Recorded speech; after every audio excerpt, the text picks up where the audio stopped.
শম্পা ঘোষের নাম রয়েছে। তাতে কি হয়েছে? এটা কি আপনার কি হয়েছে তাতে? Law will take it own course. কে হতে পারে কে হতে পারে না, আইন তো চলছে সুপ্রিম কোর্ট হাইকোর্টে। Law will take it own course. Nirmal Babu, principal law will take it own course. Principal confirm করেছেন এটা আপনারই পুত্রবধূ। আমি জানি না সেটা, আমার কথা হচ্ছে কি আত্মীয় স্বজন নিয়ে তোমরা দেখো, আমি তোমার কথা আমি কি বলছি সেটা তোমাকে বলি। তুমি তো ডোন্ট, একটা কথা আছে না, বলুন।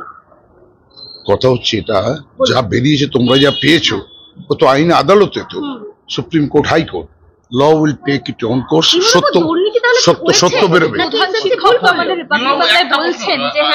ল will take it own course, সত্য বেরিয়ে যাবে। আমি বলতে পারবো না কিছু না দেখে, আমার কাছে তো কিছু আসে। আমার কাছে কোনো কাগজ নেই, আমার কাছে কোনো কাগজ নেই।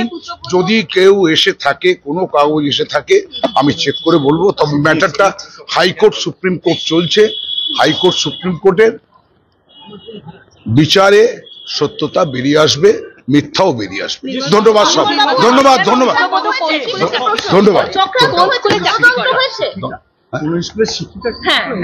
আমি কি নাম বেরিয়েছে কি বেরিয়েছে, শিক্ষিকা না হলে নাম বেরোলো কি করে? আমি তা বলতে পারবো না। এইটুকু হচ্ছে যে নাম যখন বেরিয়েছে শম্পা ঘোষের, আমি এইটুকু বলতে পারি সবটাই হাইকোর্ট সুপ্রিম কোর্টে চলছে। আইন আদালতে বিচার করে সত্য এবং মিথ্যা দুটোই বেরোবে। ধন্যবাদ ধন্যবাদ।